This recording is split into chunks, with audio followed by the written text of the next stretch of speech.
Velho inútil, sai da minha casa. Meu filho berrou isso na frente da esposa dele, dos vizinhos que pararam para olhar pela janela, e até do porteiro do prédio que fingia estar ocupado organizando correspondências. A voz dele ecoou pelo corredor do 8º andar como um tiro. Eu fiquei ali parado, segurando minha pequena mala de viagem, aquela de pano azul que eu carregava há mais de 20 anos, com remendos nas alças que eu mesmo havia costurado. Meus olhos não choraram naquele momento. Estavam secos, cansados, mas disseram tudo. Disseram que algo dentro de mim acabava de morrer. 5 dias depois, meu filho Leonardo recebeu uma ligação que mudou tudo. Eu tinha saído da cidade, mas antes deixei documentos que fizeram ele entender o peso do que tinha feito. E se você está se perguntando como um pai de 67 anos chega a esse ponto, como um homem que construiu tudo sozinho toma coragem para desaparecer da vida do próprio filho, então continue comigo, porque essa história vai te fazer repensar tudo o que você acredita sobre família e respeito. Mas antes de continuarmos, confira se você já está inscrito no canal e escreva nos comentários de onde você está assistindo este vídeo.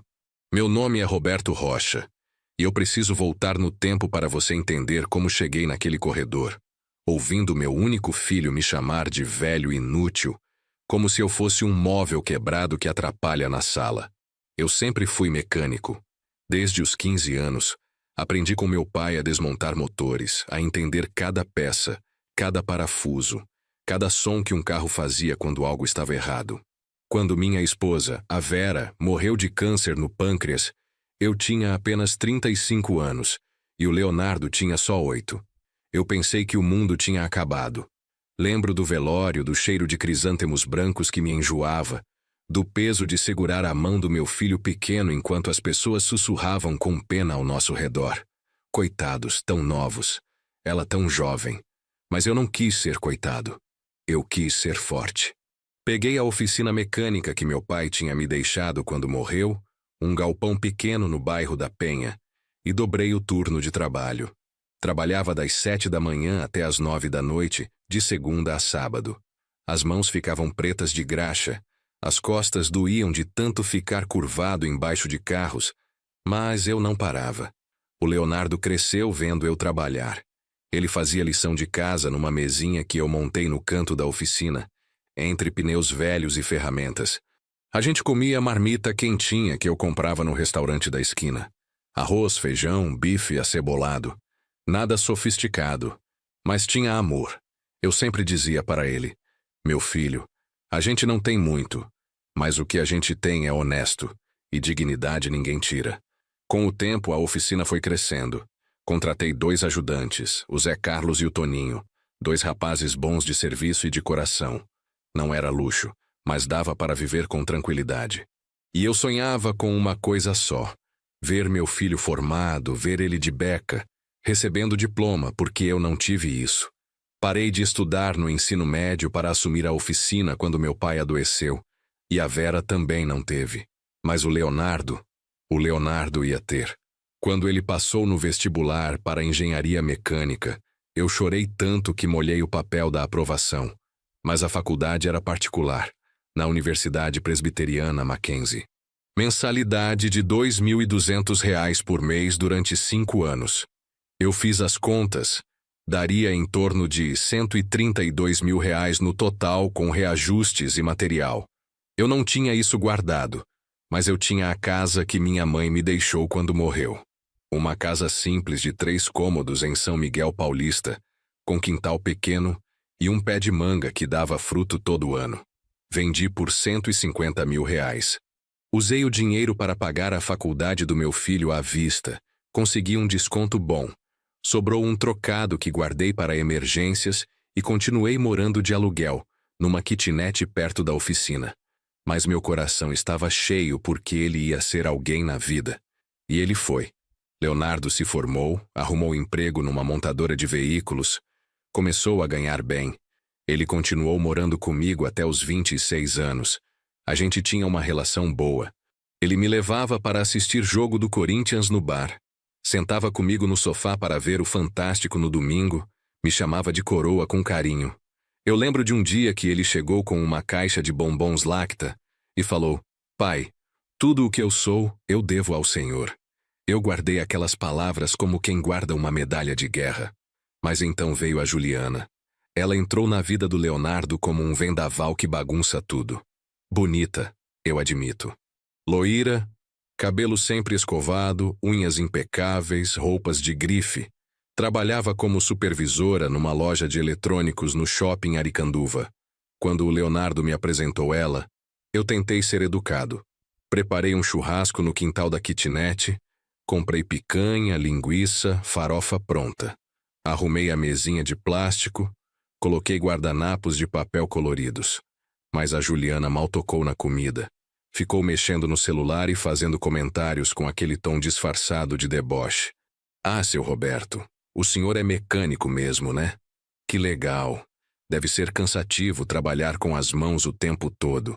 O tom não era de admiração, era de menosprezo. Eu engoli seco. Tentei ignorar. Afinal, era a namorada do meu filho. Eu queria que ele fosse feliz. Eles casaram 2 anos depois numa festa que eu paguei mais da metade. 16 mil reais da minha parte. A Juliana queria tudo do bom e do melhor. Buffet no Espaço Cristales. Vestido de noiva importado da Espanha. Decoração com flores importadas. E eu dei porque era o casamento do meu filho. E pai faz isso, pai dá. Mas a partir daquele casamento tudo mudou devagar, mas mudou de verdade. Primeiro foram as visitas. Eu ligava para marcar de ir no apartamento deles, e a Juliana sempre tinha uma desculpa. Ai, seu Roberto, hoje não dá. A gente vai sair com amigos. Hoje a casa está uma bagunça. A gente está cansado da semana.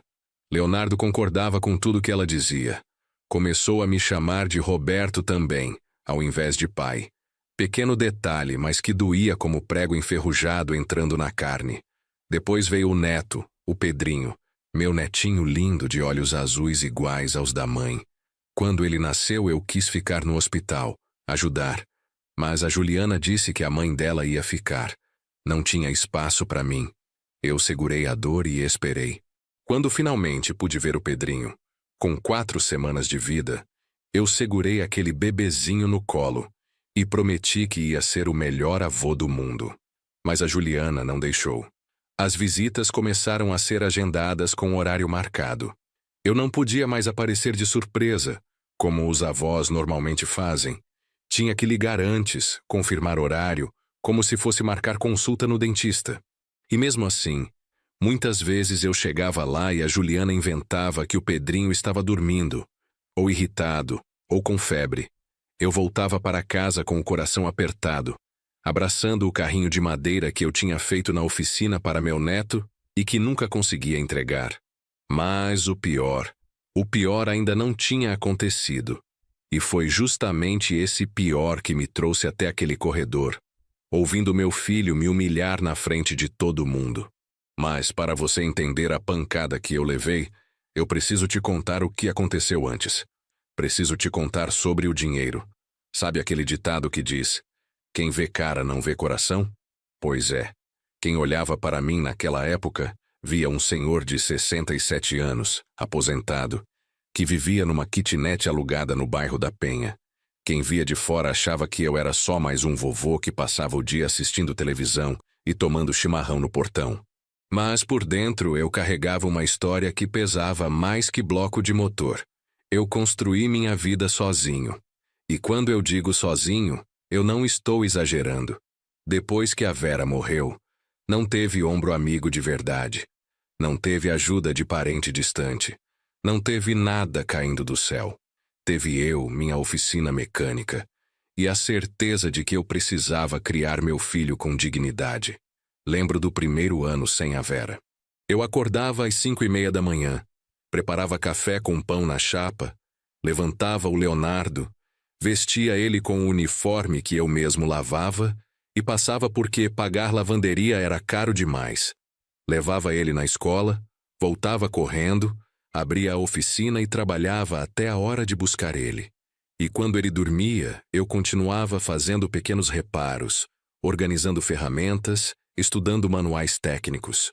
Muitas noites eu trabalhei até 1, 2 da madrugada. As mãos rachavam de tanto lidar com produtos químicos. As costas doíam de ficar curvado. Mas eu não parava porque eu tinha um propósito. Eu olhava para o meu filho dormindo com aquela carinha de anjo e pensava: ele vai ter uma vida melhor que a minha, ele vai estudar, ele vai ser alguém. Conforme o Leonardo foi crescendo, a oficina também cresceu. Eu consegui alugar um espaço maior, uns 100 metros quadrados, e contratei mais 2 mecânicos além do Zé Carlos e do Toninho. A gente atendia carros populares, caminhonetes, até alguns caminhões pequenos. Não era império, mas dava para sustentar 4 famílias e pagar todas as contas em dia. E para mim isso era muito. O Leonardo me via trabalhar todos os dias.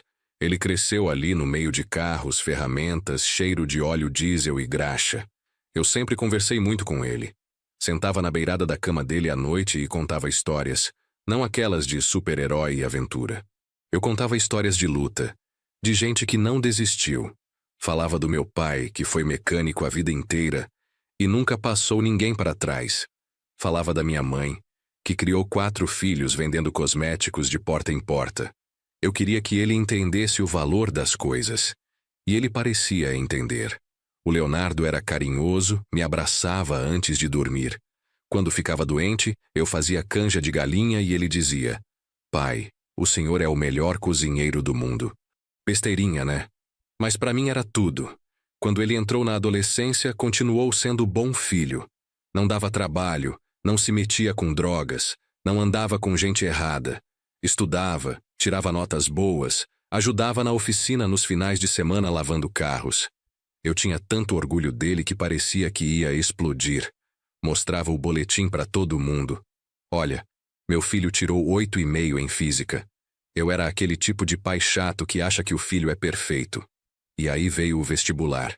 Leonardo queria fazer engenharia mecânica. Ele sonhava em trabalhar numa montadora, em projetar carros, em ter uma carreira sólida numa empresa grande. Eu apoiei com tudo. Ajudei ele a estudar. Comprei apostilas que custavam os olhos da cara. Paguei cursinho preparatório durante 1 ano inteiro. E quando saiu o resultado, eu nunca vou esquecer daquele dia. Ele chegou correndo na oficina com o papel na mão, me abraçou sujo de graxa e tudo. E eu passei. Passei no Mackenzie. A gente pulou abraçado ali mesmo, no meio da oficina, chorando igual 2 crianças. Eu lembro que liguei para o Zé Carlos e para o Toninho, e eles vieram comemorando, trouxeram refrigerante e salgadinho. A gente comemorou até tarde da noite. Foi um dos dias mais felizes da minha vida. Mas aí veio a realidade. A faculdade era particular. A mensalidade era R$ 2.200. Eu fiz as contas, 5 anos, mais ou menos uns R$ 110 mil, fora material, transporte e alimentação. Ia dar perto de R$ 132 mil no total. Eu não tinha essa quantia guardada. A oficina dava para viver bem, mas não para guardar tanto assim de uma vez. Eu fiquei uns dias pensando. Olhava para o Leonardo. Via a felicidade dele. Via o futuro brilhando nos olhos dele. E então olhei para a casa que minha mãe tinha me deixado quando morreu. Eram 3 cômodos em São Miguel Paulista. Simples, mas numa rua tranquila, bem localizada. Valia uns R$ 150 mil na época. Eu não pensei 2 vezes. Botei à venda. Quando contei para o Leonardo, ele ficou desesperado. "Pai, não faz isso. O senhor vai ficar sem nada." Mas eu segurei a mão dele e falei: "Meu filho, essa casa é feita de tijolo. Mas você é feito de sonho, e sonho vale mais." Ele chorou. Eu também chorei. Mas a decisão estava tomada. Vendi a casa por R$ 150 mil. Paguei a faculdade inteira à vista. Consegui um desconto bom no valor total. Sobrou um trocado que eu guardei para emergências. E continuei morando de aluguel. A kitnet onde eu estou até hoje. Ou melhor, onde eu estava até pouco tempo atrás. 2 cômodos pequenos, banheiro minúsculo, uma varandinha onde crescia um pé de pimenta que eu regava todo dia. Leonardo se formou com honras. A cerimônia de formatura foi num auditório grande, cheio de gente bem vestida. Eu fui sozinho. Sentei lá no fundão. Mas quando chamaram o nome dele e ele subiu no palco de beca preta e capelo, sorrindo com aquele diploma na mão, eu senti que tudo tinha valido a pena. Todas as noites sem dormir direito, todos os finais de semana trabalhando, todas as contas apertadas. Valeu. Ele arrumou emprego rápido, começou como engenheiro júnior numa montadora de veículos no ABC Paulista. Começou ganhando bem, uns R$ 5.000, depois 6.000, depois mais. Comprou um carro usado, um Civic prata, e continuou morando comigo por mais um tempo. Pagava parte do aluguel, ajudava nas compras do mês. A gente tinha uma rotina boa. A gente ia no estádio assistir jogo do Corinthians quando dava, ou pelo menos no bar assistir na televisão gigante. Ele escolhia churrasco, eu preferia feijoada, mas a gente sempre cedia um para o outro. Depois íamos comer pastel de feira no domingo de manhã. Coisas simples, mas que deixavam o meu coração quentinho. Ele me chamava de coroa, com aquele jeito carinhoso de filho. Dizia que um dia ia me dar uma casa própria de novo, que ia me levar para conhecer o Nordeste, que ia cuidar de mim quando eu ficasse mais velho. E eu acreditei. Acreditei com todas as forças do meu coração cansado. Até que ele conheceu a Juliana. Foi numa festa de confraternização da empresa dele. Ele voltou para casa naquela noite com um brilho diferente no olho. Pai, conheci uma menina incrível. Eu sorri. Incrível como? Ele ficou vermelho. Incrível de verdade. Bonita, inteligente, cheia de planos para o futuro. Eu fiquei feliz. Meu filho merecia ser feliz, merecia amar e ser amado. Eu só queria conhecer ela. E aí foi que começou o primeiro nó na minha garganta. A primeira vez que a Juliana veio aqui na minha kitnet, eu caprichei. Limpei tudo até brilhar. Passei pano com álcool nas janelas. Lavei o chão 3 vezes. Fiz um churrasco completo, picanha, linguiça calabresa, frango, farofa, vinagrete, arroz branco. Botei a toalha de mesa quadriculada que eu usava só em ocasiões especiais. Arrumei flores do mercado num copo, passei desodorante no ambiente. Queria causar boa impressão. Quando ela entrou pela porta, eu notei o jeito dela olhar em volta. Um olhar rápido, mas julgador. Ela era bonita mesmo. Loira, cabelo liso na altura dos ombros, escova impecável, maquiagem leve mas marcante, roupa de marca. Salto médio, mesmo sendo almoço de domingo na casa do futuro sogro. Ela apertou minha mão de leve como quem toca em algo que pode estar sujo, e disse: Oi, seu Roberto, prazer em conhecer. Seu Roberto. Não, senhor Roberto. Não, pai. Só seu Roberto mesmo. Sentamos para comer. Eu servi a comida toda animado, contando que a receita da farofa era da minha avó, que eu tinha aprendido a fazer churrasco com meu pai quando era menino. A Juliana pegou um pedacinho minúsculo de carne, cutucou a farofa com o garfo e disse com aquele tom de falsa simpatia: Ah, que legal. Leonardo me falou que o senhor é mecânico, né? Deve ser bem cansativo trabalhar com carro. O tom não era de solidariedade, era de piedade disfarçada de educação. Doeu, mas eu fingi que não tinha percebido. Durante o almoço ela mal comeu. Ficou no celular respondendo mensagens, dando risadinhas baixas. O Leonardo tentava puxar assunto, mas ela respondia com sim, não, talvez. Quando eles foram embora, eu lavei a louça com um aperto no peito. Tentei me convencer de que era nervosismo dela, que na próxima vez ia ser diferente. Mas não foi. A cada encontro seguinte, eu sentia que a Juliana me via como um obstáculo, como alguém antiquado, atrasado, que não tinha nada a acrescentar na vida moderna deles. E o pior é que o Leonardo começou a mudar também. Aos poucos, mas mudou de forma clara. Ele parou de me chamar de pai e passou a me chamar de Roberto. Parou de me contar as coisas do trabalho dele. Parou de me perguntar como tinha sido meu dia. Eu tentava não ligar. Pensava, é fase. Ele está apaixonado. Logo volta ao normal. Mas não voltou. E então veio o casamento. E aí começou o verdadeiro inferno da minha vida. O casamento foi bonito, não vou mentir. Foi num espaço de festas na Zona Leste, o Espaço Cristales, com lustres de cristal, mesas decoradas com flores brancas e douradas, tudo muito elegante e caro. Eu me senti deslocado o tempo todo.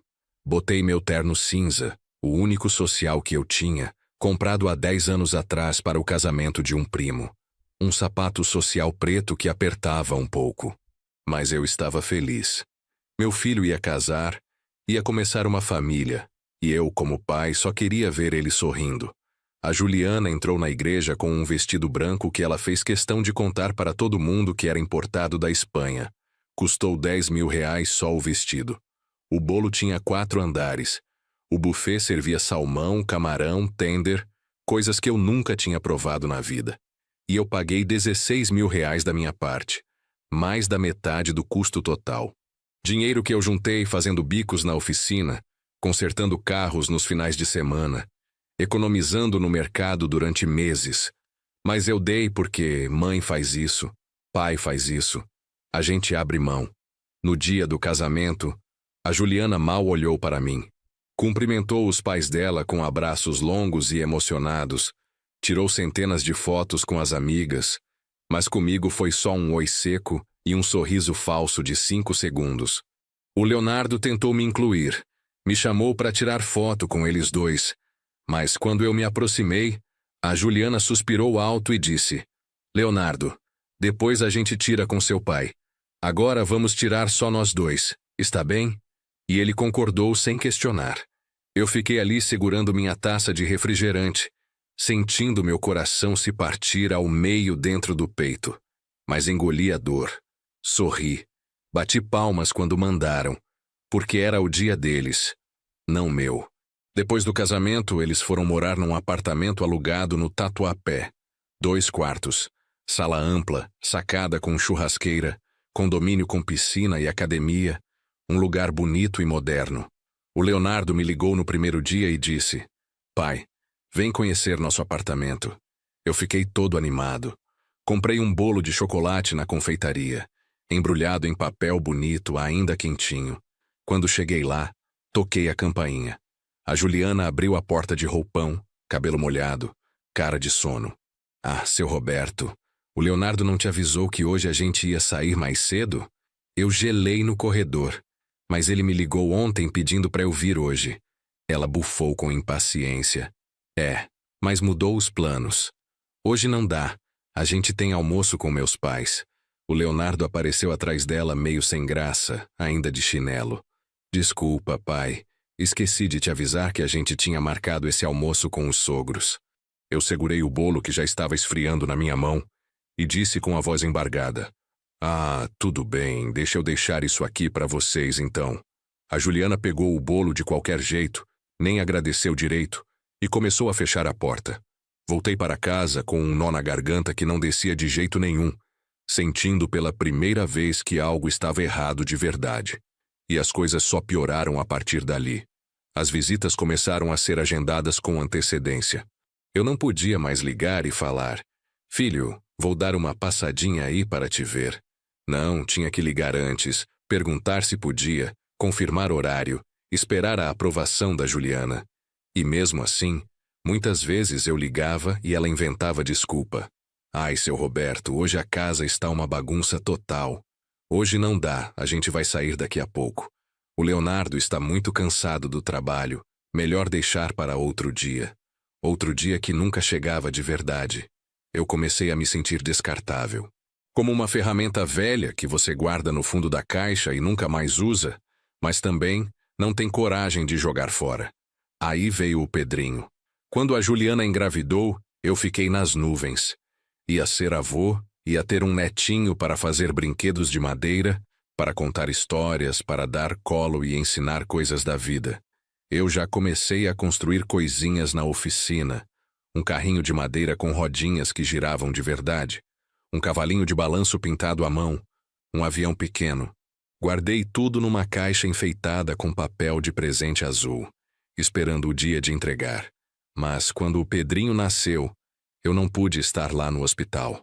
A Juliana deixou bem claro através de uma mensagem de texto fria.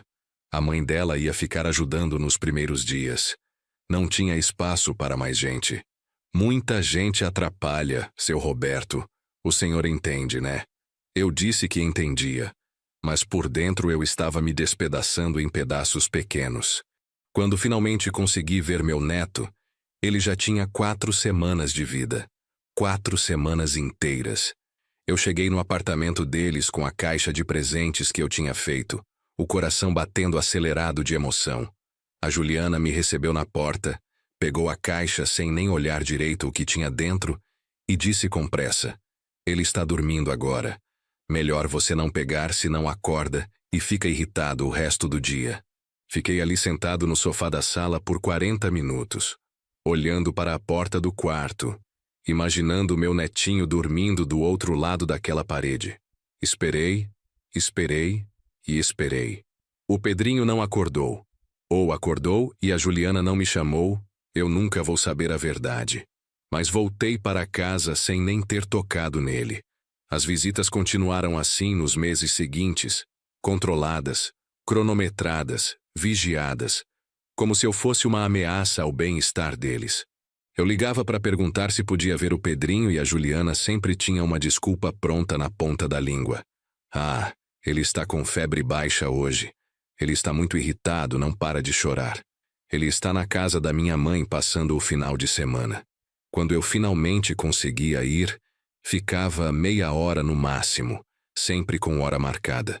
E a Juliana ficava ali de pé, de braços cruzados, me vigiando cada movimento, como se eu fosse fazer alguma coisa errada com meu próprio neto. Um dia eu levei o cavalinho de balanço que tinha feito. Passei 3 semanas trabalhando nele depois do expediente na oficina. Madeira de lei, lixada até ficar macia como seda, pintada à mão com tinta tóxica, crina feita de corda de sisal. Entreguei para o Pedrinho, que tinha uns 2 anos na época.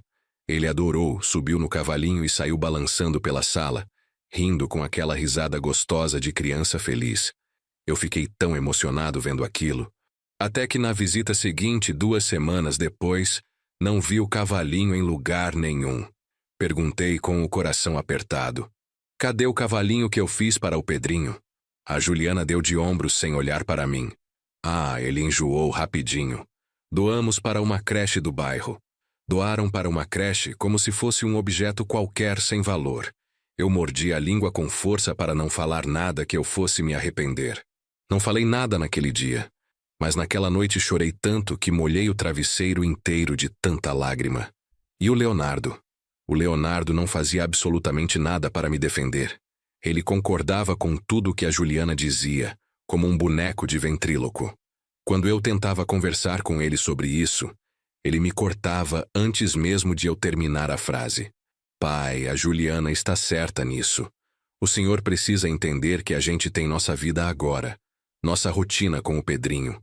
Pelo menos nesse momento ele ainda me chamava de pai, mas o tom era frio, distante, como se eu fosse um peso morto que ele tinha que carregar nas costas.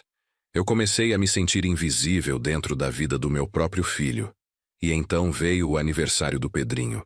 Ele ia fazer 4 anos de idade. Eu fiquei esperando o convite chegar, ansioso como criança esperando o presente de Natal. Esperei, esperei e nada chegou. Uma semana antes da festa, liguei preocupado. "Filho, que horas é a festa do Pedrinho? Eu quero levar um presente bem legal para ele." Silêncio pesado do outro lado da linha. Depois o Leonardo respondeu com voz estranha: "Pai, é que a festa vai ser pequena. Só criança da escolinha dele e alguns priminhos. Nada demais, o senhor entende. Só criança da escolinha. Eu não fui convidado para o aniversário do meu próprio neto, meu único neto no mundo inteiro." Eu desliguei o telefone devagar e fiquei ali sentado na cadeira da cozinha, olhando para o nada. Tinha uma marmita esquentando no micro-ondas, o cheiro de comida tomando conta da cozinha pequena, mas eu não sentia fome nenhuma. Não sentia nada além de um vazio enorme crescendo dentro de mim, como um buraco sem fundo. 3 dias depois da festa que eu não fui convidado, vi as fotos no Facebook. A festa foi num buffet infantil com pula-pula gigante, piscina de bolinhas coloridas, decoração tema Homem-Aranha. Tinha umas 60 pessoas nas fotos. Os pais da Juliana estavam lá sorrindo largamente. Os amigos do Leonardo tirando selfie com drinks na mão, crianças correndo por todo lado. E eu não fui convidado para nada daquilo. Naquele dia, alguma coisa dentro de mim começou a rachar de verdade. Não quebrou ainda completamente, mas rachou fundo, porque eu percebi com clareza dolorosa que não era esquecimento, não era descuido, era proposital e calculado. A Juliana estava me apagando da vida do meu filho, e ele, meu próprio filho que eu criei sozinho, estava deixando acontecer sem dizer uma palavra sequer. Eu tentei conversar com o Leonardo. Marquei de encontrar ele num shopping porque na casa dele eu não podia mais ir sem agendamento prévio de 3 dias. Sentei com ele numa praça de alimentação barulhenta, tomando um café aguado que custou R$ 6, e falei com a voz embargada: "Filho, eu estou sentindo que vocês não querem mais que eu faça parte da vida de vocês." Ele desviou o olhar para o lado, mexendo no celular com nervosismo. "Pai, não é assim não. É que a Juliana acha que o senhor interfere muito nas decisões da gente. Fica dando palpite sobre como criar o Pedrinho." Interferir? Eu mal via meu neto, mal pisava no apartamento deles, mas eu não gritei, não bati na mesa de raiva. Eu só perguntei com a voz tremendo: "E você, Leonardo? O que você acha de verdade?" Ele ficou em silêncio pesado por longos segundos. E aquele silêncio maldito disse tudo o que eu precisava saber. Ele tinha escolhido o lado dela sem pensar 2 vezes. Voltei para casa naquele dia com uma certeza dolorida que apertava meu peito. Meu filho tinha se perdido no caminho, e eu não sabia se conseguiria encontrá-lo de novo. Mas o pior de tudo, o pior ainda estava por vir. Porque 3 meses depois daquela conversa difícil no shopping, o Leonardo apareceu na minha casa, mas não veio sozinho. Veio acompanhado da Juliana e veio pedir dinheiro emprestado. Eles chegaram num sábado à tarde de sol forte. Eu estava no quintalzinho da kitnet regando o pé de pimenta quando ouvi a campainha tocar. Abri o portão de grade enferrujada e levei um susto genuíno. Leonardo e Juliana, os dois bem arrumados, sorrindo de um jeito estranho. Eles seguravam uma sacola da padaria São Paulo. Trouxemos pão de queijo quentinho. "Pai, aquele que o senhor adora." Fazia 4 meses que eles não vinham aqui na minha casa, e agora apareciam assim do nada, com pão de queijo e sorrisos forçados. Alguma coisa não estava certa, mas eu deixei entrar mesmo desconfiado. Fiz café fresco, botei o pão de queijo no prato, sentei com eles na mesinha de fórmica da cozinha que estava descascando nas pontas. A Juliana estava estranhamente simpática demais. "Ai, seu Roberto, que casinha aconchegante. Sente esse cheiro gostoso de café? Essas coisas simples que a gente esquece de valorizar na correria da vida moderna, né?" Ela nunca tinha elogiado absolutamente nada na minha casa, nunca demonstrou qualquer apreço. E agora vinha com esse papo todo meloso. O Leonardo comeu 3 pães de queijo, tomou 2 xícaras de café e ficou enrolando.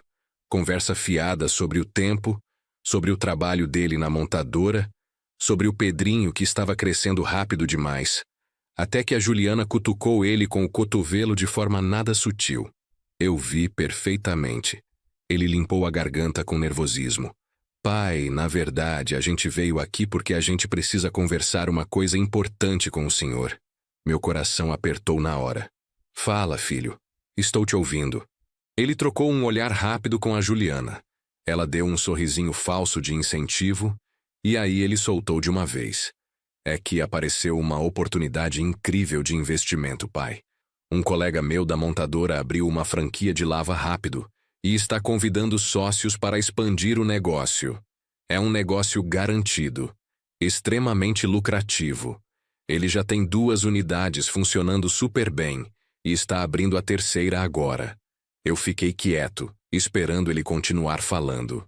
"O problema é que a entrada para a sociedade é de R$ 80 mil. A gente está juntando dinheiro, mas ainda falta bastante. E a gente pensou, será que o senhor não poderia emprestar para a gente? R$ 80 mil. Eu senti o chão fugir completamente dos meus pés. Esse dinheiro era praticamente tudo que eu tinha guardado, minha reserva de emergência sagrada, o dinheiro que eu juntei vendendo algumas ferramentas antigas da oficina, quando me aposentei, fazendo uns bicos de concerto aqui e ali nos finais de semana, economizando centavo por centavo durante anos inteiros. Era o que me dava segurança para dormir tranquilo à noite, o colchão financeiro para qualquer imprevisto de saúde ou emergência. Filho, isso é muito dinheiro. Eu falei devagar. Eu sei, pai, mas é um empréstimo, não é doação. A gente devolve em 8 meses com juros de 10%. O senhor vai receber R$88 mil de volta. R$8 mil de lucro limpo. A gente faz um contrato bem feitinho, tudo certinho e registrado. A Juliana se inclinou para a frente na cadeira com aquele sorriso que não chegava nem perto dos olhos. Seu Roberto, a gente nunca pediria isso se não fosse uma oportunidade real e concreta. A gente confia muito no Leonardo, e o senhor não confia no seu próprio filho? E aí estava a armadilha perfeita montada, porque se eu dissesse não, eu seria o pai ruim e egoísta, o pai que não acredita no potencial do filho, o pai mesquinho que prefere o dinheiro parado no banco ao invés de ajudar a família a prosperar. Eu olhei para o Leonardo, para o meu filho, o menino que eu criei completamente sozinho depois que a Vera morreu, que eu vesti, que eu alimentei, que eu paguei faculdade caríssima vendendo a casa que era meu único patrimônio real no mundo. Olhei fundo nos olhos dele e vi um homem que eu não reconhecia mais por completo. Mas vi também o menino de 8 anos que chorou desesperado no meu colo no dia do velório da mãe. Deixa eu pensar com calma sobre isso, filho. A Juliana franziu a testa com irritação mal disfarçada. Pensar, seu Roberto. Mas a oportunidade é agora, é urgente.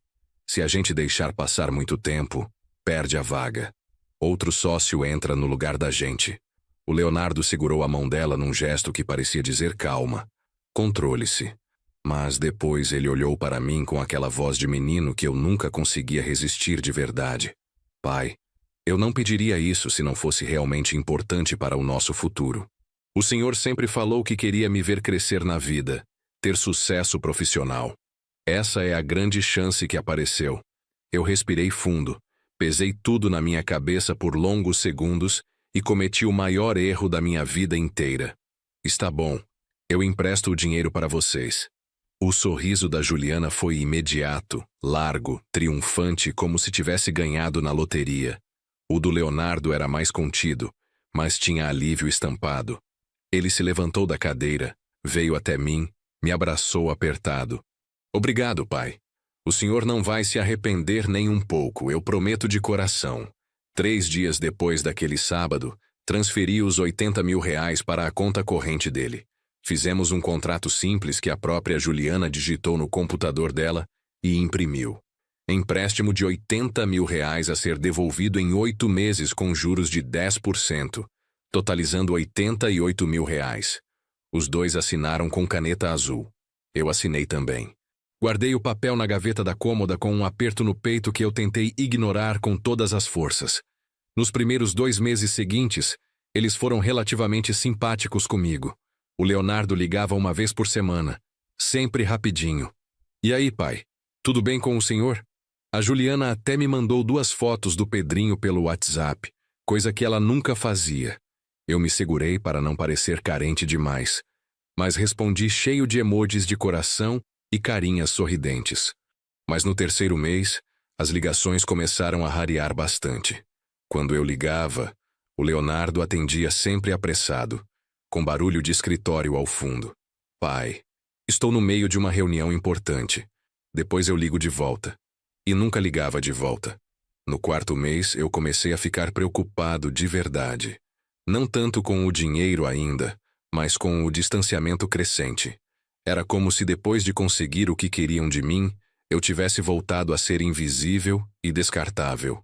E aí chegou o 8º mês, o prazo final do empréstimo. Eu esperei pacientemente.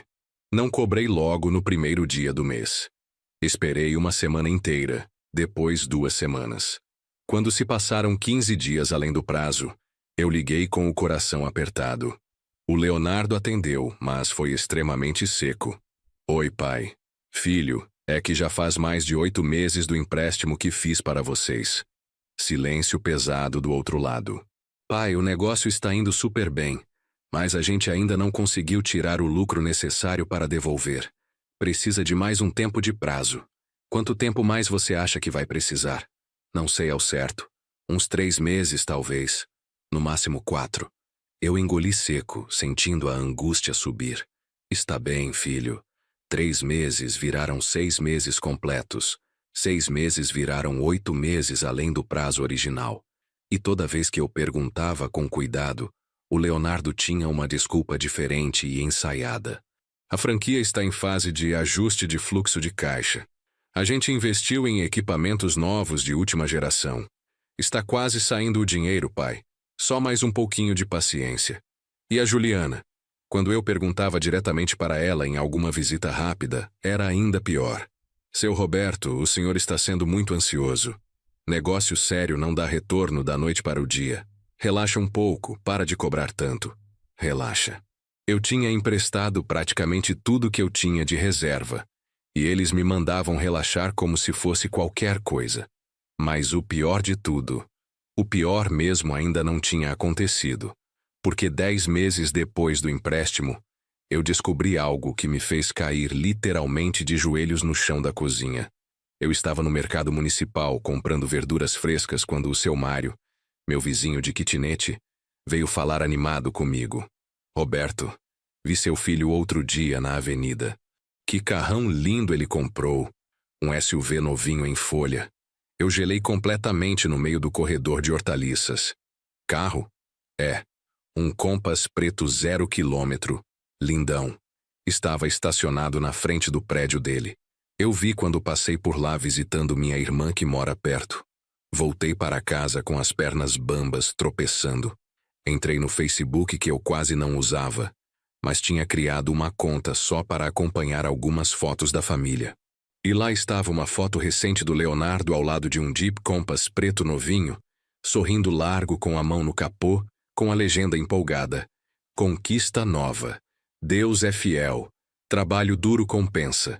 120 mil reais. Eu pesquisei na internet. Um Compass Zero custava em torno disso na época. Eles tinham comprado um carro caríssimo com o meu dinheiro suado, enquanto me enrolavam dizendo que o investimento ainda não tinha dado retorno. Eu senti meu peito apertar tanto que achei que ia ter um infarto ali mesmo.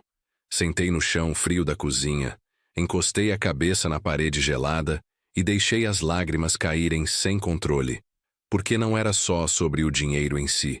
Era sobre a traição profunda, sobre a mentira descarada, sobre olhar nos meus olhos todo santo dia e me enganar sabendo perfeitamente que eu tinha vendido minha casa para pagar a faculdade dele anos atrás. No dia seguinte, respirei fundo e liguei. Estava decidido a confrontar de uma vez por todas. O Leonardo atendeu com aquela voz de preguiça. Fala, pai. Vi a foto do carro novo no Facebook. Silêncio constrangedor. E daí? E daí? Minha voz saiu trêmula de raiva contida. Leonardo, você me deve 80 mil reais há mais de um ano. Como você compra um carro de 120 mil reais? Pai, o carro foi financiado em 72 parcelas, e é problema exclusivamente meu o que eu faço com o meu dinheiro. O meu dinheiro. Não era o dinheiro dele, era o meu dinheiro emprestado que ele estava usando. E ele sabia disso perfeitamente. Mas, filho, você prometeu devolver em 8 meses. Já faz quase 1 ano e meio. Eu vou devolver quando der, pai. Para de me pressionar desse jeito. O senhor está parecendo agiota de filme. Agiota. Meu próprio filho me chamou de agiota.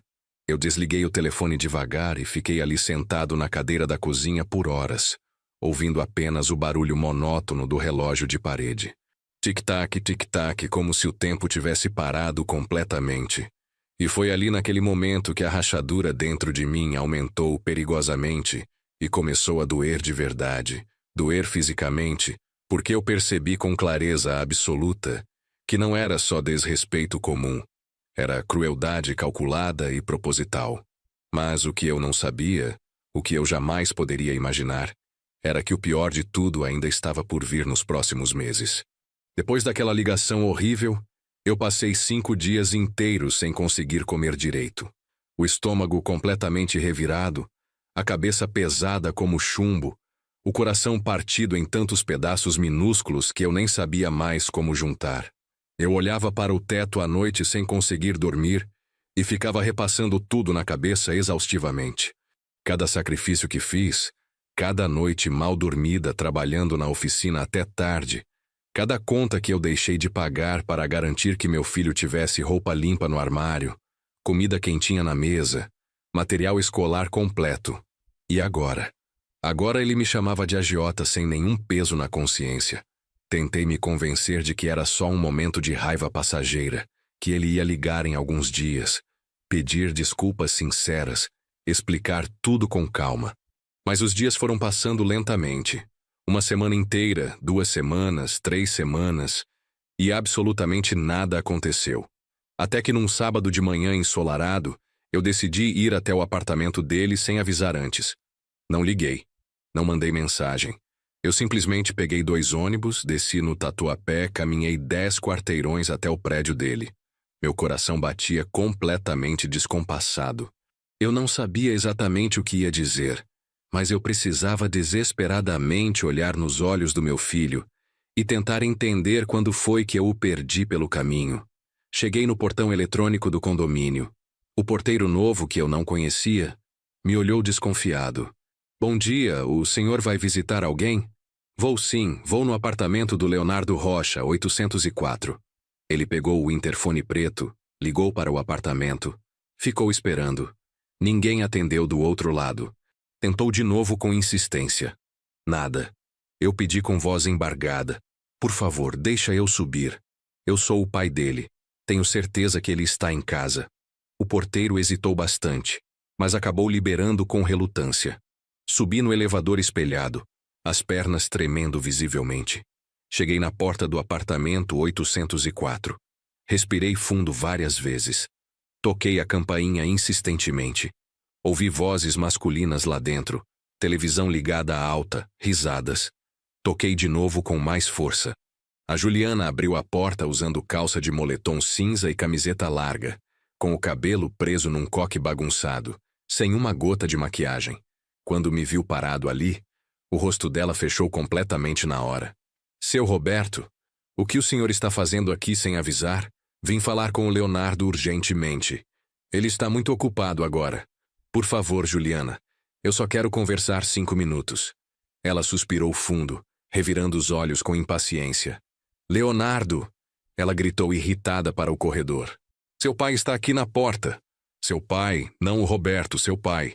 Mas o jeito que ela falou era como se estivesse anunciando a chegada de um problema gigantesco. O Leonardo apareceu de bermuda surrada e camiseta velha do Corinthians, com cara de sono profundo. Quando me viu ali parado, ele franziu a testa com irritação. Pai, o senhor não avisou que ia vir aqui hoje. Eu sei, filho, mas é que a gente precisa conversar com urgência sobre tudo isso. Ele trocou um olhar rápido e significativo com a Juliana. Ela cruzou os braços magros, encostou no batente da porta e ficou ali me encarando com hostilidade aberta. Não me convidou para entrar nem por educação. Ficamos os 3 ali na porta do apartamento, como se eu fosse um vendedor ambulante indesejado. Filho, eu queria entender melhor sobre o dinheiro que emprestei. Faz mais de 1 ano agora. Você disse que ia devolver em 8 meses no máximo. O Leonardo bufou com impaciência. Mas já falei 1000 vezes. O negócio está em andamento ainda. Não dá para tirar dinheiro agora sem comprometer tudo. Mas você comprou um carro caríssimo, Leonardo. Eu já expliquei isso também. O carro foi totalmente financiado em 72 parcelas longas. Mas, Leonardo, eu emprestei praticamente tudo o que eu tinha guardado. Eu preciso muito desse dinheiro de volta. Eu tenho contas para pagar todo mês, remédios caros.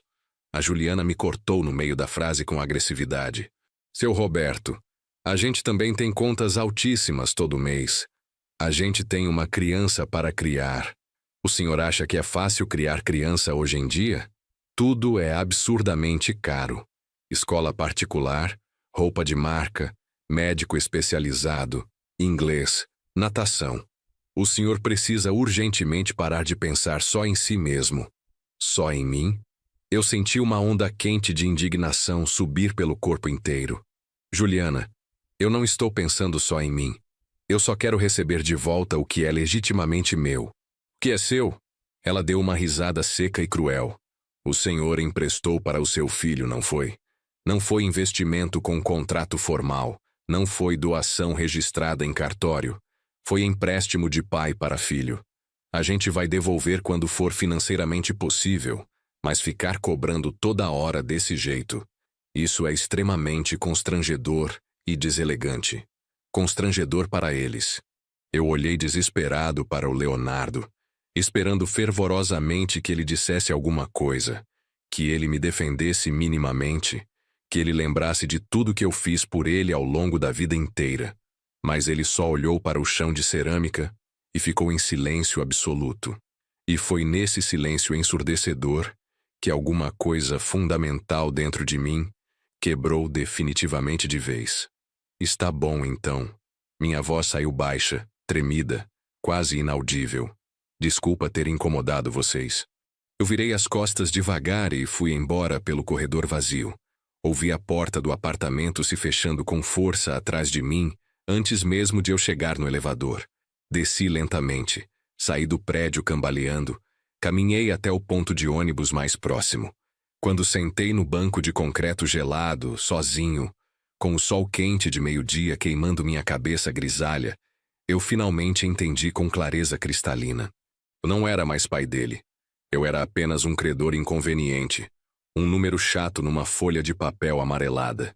3 dias depois daquele sábado horrível, aconteceu o pior de tudo. Era uma quinta-feira comum. Eu estava na frente da kitnet varrendo a calçada suja, quando vi o Pedrinho brincando na pracinha da esquina com outras crianças barulhentas. Meu coração deu um pulo imenso de alegria. Fazia muitos meses que eu não via meu neto de pertinho. Ele estava bem maior, o cabelo castanho mais comprido, usando uma camiseta azul do Homem-Aranha. Eu larguei a vassoura encostada no muro e fui até ele quase correndo. Pedrinho, meu netinho querido! Ele me olhou meio sem jeito inicialmente, mas sorriu depois. Oi, vovô Roberto. Eu me ajoelhei na terra da pracinha na frente dele. Segurei as mãozinhas pequenas dele com todo cuidado. Como você está, meu amor? Saudade enorme do vovô. O Pedrinho me abraçou apertado, e naquele abraço sincero de criança, eu senti que ainda existia amor verdadeiro, ainda existia vínculo real. Foi quando ouvi a voz dele cortante.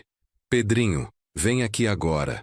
O Leonardo e a Juliana vinham caminhando rapidamente pela calçada. Ele com cara extremamente fechada, ela com aquele olhar cheio de irritação que eu já conhecia bem. O Pedrinho largou meu abraço e correu até eles obediente. O Leonardo pegou a mão do menino com força e olhou para mim com frieza. Pai, a gente já conversou claramente sobre isso. O senhor não pode ficar aparecendo do nada para falar com o Pedrinho sem nossa autorização prévia. Aparecendo do nada, Leonardo. Ele estava brincando aqui na pracinha pública. Eu só cumprimentei meu neto. A Juliana se meteu imediatamente na conversa com agressividade. Seu Roberto, o senhor não respeita limites nenhum. A gente já falou várias e várias vezes. Se quiser ver o Pedrinho, tem que avisar antes com antecedência, pedir autorização nossa, marcar horário adequado. Os vizinhos todos começaram a sair curiosos das casas, atraídos pelo tom alto da discussão. A dona Conceição estava debruçada na janela olhando tudo. O seu Mário parou de lavar o carro velho para prestar atenção. E eu sentia a vergonha subindo quente, queimando meu rosto inteiro, ardendo nos olhos. Filho, eu só queria ver um pouquinho meu neto. Seu neto! A voz da Juliana veio ainda mais cortante e cruel. Seu Roberto, o senhor acha que só porque é avô biológico pode fazer absolutamente o que quer? O Pedrinho é nosso filho, nossa total responsabilidade, e a gente decide quando o senhor pode ou não ter contato com ele. Eu pisquei rápido, tentando segurar as lágrimas que ameaçavam cair. Leonardo, por favor, fala alguma coisa. Defende teu pai. Ele me olhou, e naquele olhar gelado eu vi claramente o homem que ele tinha se tornado para sempre. Um homem que eu não conhecia mais. Um homem que tinha escolhido o lado completamente errado. E então ele abriu a boca e disse as palavras que mudaram tudo definitivamente. Velho inútil, vai viver tua vida. Sai da nossa vida de uma vez. O mundo inteiro parou naquele instante. As crianças pararam de brincar na pracinha. Os vizinhos ficaram completamente mudos. Até o vento pareceu parar de soprar. Velho inútil. Meu único filho me chamou de velho inútil na frente de todo mundo. Na frente do meu neto pequeno, na frente dos vizinhos que me conheciam há décadas. Eu fiquei ali parado, petrificado, com a mão ainda segurando a vassoura velha de piaçava. Aquela vassoura que eu usava há anos, com o cabo de madeira gasto pelo tempo e suor. Meus olhos não choraram naquele momento terrível, mas disseram absolutamente tudo. Disseram que algo fundamental dentro de mim acabava de morrer para sempre. O Leonardo pegou o Pedrinho no colo e foi embora rapidamente. A Juliana me lançou um último olhar, um olhar vitorioso e cruel, e foi atrás dele sem olhar para trás. Eu fiquei ali sozinho na pracinha, com o barulho distante das folhas secas sendo levadas pelo vento quente, com o silêncio constrangido e pesado dos vizinhos ao redor, com a vergonha queimando cada pedacinho da minha pele enrugada. Entrei devagar na kitnet, fechei a porta de madeira, encostei nela e finalmente deixei as lágrimas caírem sem nenhum controle. Chorei como eu não chorava desde o dia terrível que enterrei a Vera no cemitério. Chorei por tudo que eu dei sem esperar nada, por tudo que eu abri mão sem pestanejar, por tudo que eu sacrifiquei sem pensar duas vezes, e pelo filho amado que eu perdi completamente pelo caminho. Mas naquela noite silenciosa, depois que as lágrimas finalmente secaram, depois que a dor profunda se transformou em outra coisa, algo gelado, algo decidido e irreversível, eu levantei da cama, acendi a luz amarelada da cozinha e fui até o armário embutido. No alto, bem atrás de umas caixas velhas de remédio vencido, tinha uma caixa de sapatos empoeirada. Abri com cuidado. Dentro estavam todas as provas documentadas da minha vida inteira de sacrifício. Os recibos amarelados da faculdade do Leonardo, todos os 5 anos completos, R$ 132 mil em parcelas que eu paguei suando sangue, trabalhando dobrado na oficina, consertando carros de madrugada. A escritura antiga do imóvel que eu vendi, a única coisa de valor que minha mãe me deixou de herança e que eu troquei sem hesitar pelo futuro educacional dele. Fotos antigas minhas, mais jovem e forte, cansado e exausto, mas sempre sorrindo com esperança, sempre tentando fazer o melhor possível. E o contrato maldito, aquele contrato de empréstimo que eles fizeram, R$ 80 mil, assinado por ele, por ela, por mim com caneta azul.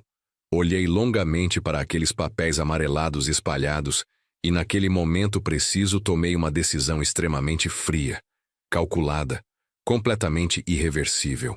Se eles queriam tanto que eu vivesse minha vida longe deles, então era exatamente isso que eu ia fazer de verdade, mas não do jeito confortável que eles imaginavam.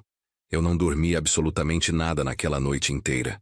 Fiquei sentado na cadeira dura da cozinha com a caixa de sapatos aberta na minha frente, olhando fixamente para cada papel, cada foto desbotada, cada prova concreta de uma vida inteira dedicada a ele. E enquanto o céu clareava lentamente lá fora, uma clareza diferente e poderosa foi nascendo dentro de mim também. Não era raiva simples. Raiva eu já tinha sentido muitas vezes. Isso era outra coisa completamente diferente. Era determinação pura.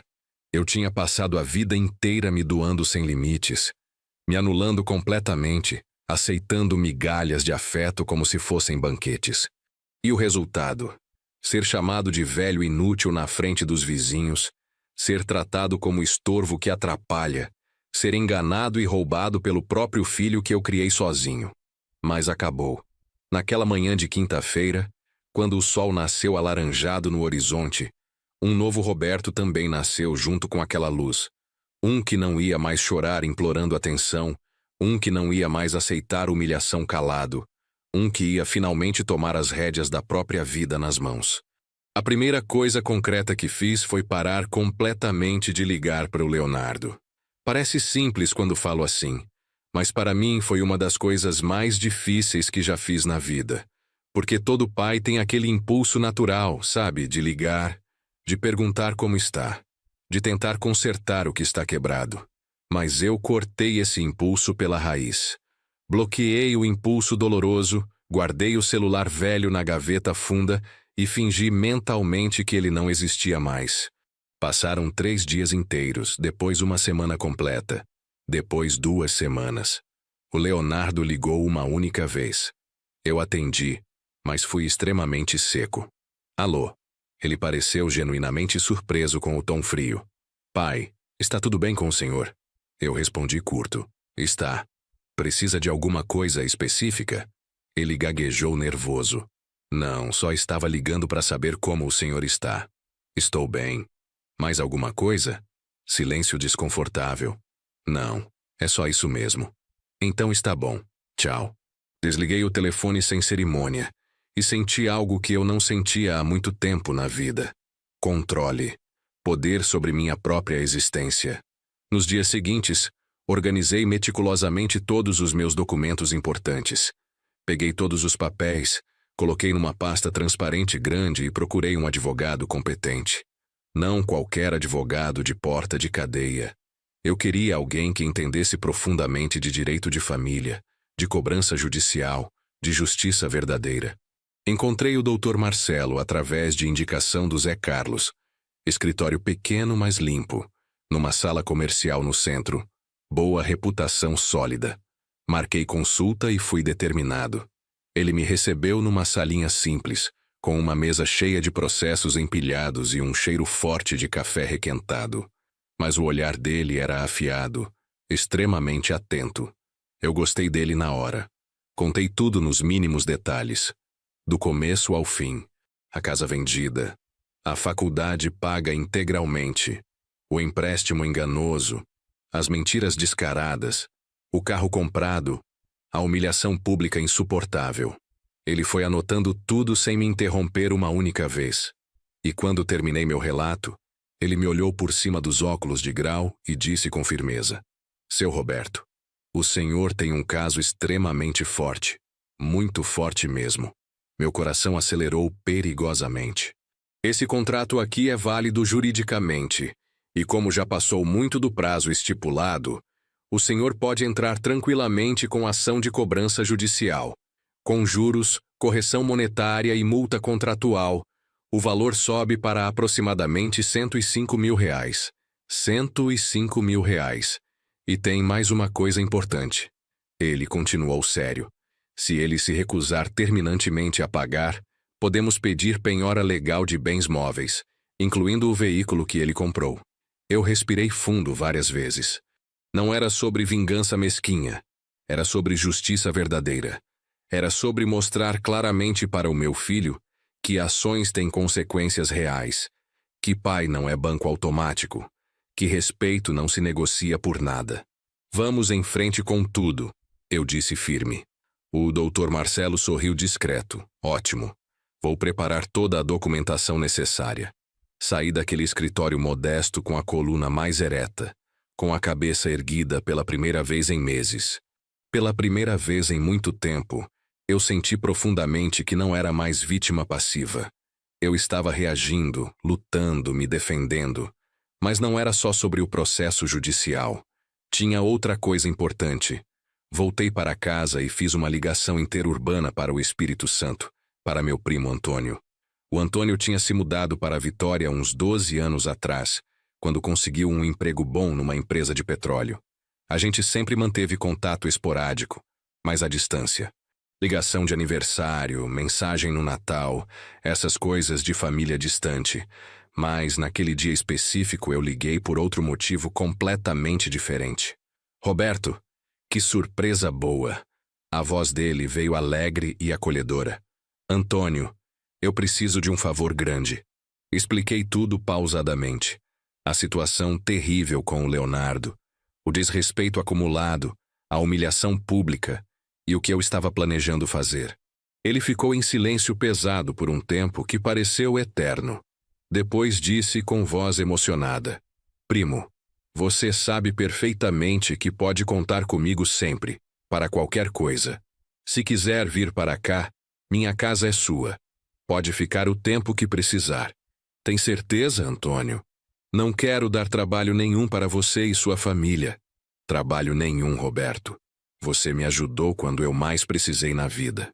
Lembra quando minha filha ficou doente grave e você me emprestou dinheiro sem cobrar prazo? Lembra quando eu estava desempregado e você me deu trabalho na oficina por 6 meses? Eu nunca esqueci disso. Vem, por favor, vem recomeçar aqui perto do mar. Eu fechei os olhos com força e pela primeira vez em muitos meses senti esperança verdadeira renascendo. Vou sim, mas não fala para absolutamente ninguém ainda, está bom? Isso é segredo total, segredo guardado a 7 chaves, primo. Desliguei o telefone e fiquei ali sentado no sofá velho da sala, olhando para as paredes descascadas da minha kitnet minúscula. Aquelas paredes tinham me visto chorar desesperado, me visto suar trabalhando, me visto envelhecer sozinho. Mas agora iam me ver partir para sempre. Nos dias seguintes, comecei a me preparar em completo silêncio, sem alarde nenhum, sem chamar atenção. Vendi alguns móveis discretamente, não todos para não levantar suspeita dos vizinhos, mas a geladeira velha que funcionava mal, a estante que estava quebrada há anos, umas cadeiras que eu não usava mais. Anunciei em grupos fechados de Facebook, em classificados online. O dinheiro foi entrando aos poucos na conta. Doei roupas antigas para uma instituição de caridade do bairro da Penha. Separei apenas as que eu realmente usava com frequência e guardei numa mala pequena de viagem. O resto foi tudo embora. Eu estava desapegando sistematicamente, e cada coisa que eu doava, cada móvel que eu vendia, era como se eu estivesse tirando um peso enorme das costas cansadas. Paralelo a tudo isso, o Dr. Marcelo foi avançando rapidamente com o processo judicial. Ele me ligava periodicamente para dar atualizações importantes. Seu Roberto, entrei oficialmente com a ação hoje mesmo. Seu filho vai ser notificado judicialmente em alguns dias. Eu agradeci com voz embargada, o coração batendo forte e descompassado. E então, 4 semanas depois daquela humilhação terrível na pracinha, eu procurei um contador profissional. O senhor Reinaldo, um senhor sério de uns 65 anos, de óculos grosso de grau e jeito paciente e metódico. Ele me ajudou a organizar absolutamente tudo. Imposto de renda atrasado, aposentadoria, transferência de documentos importantes, tudo certinho, tudo completamente legal. O senhor vai morar fora de São Paulo por quanto tempo? Ele perguntou curioso. Não sei ao certo, talvez para sempre. Ele me olhou com curiosidade evidente, mas não perguntou mais nada. Só fez o trabalho dele com competência. Comprei a passagem de ônibus. São Paulo para Vitória. Viação Águia Branca. Data marcada. Daqui a 1 semana exata. 1 semana.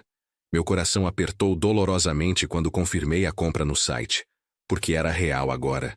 Estava acontecendo de verdade. Eu ia embora. Ia deixar a cidade onde nasci.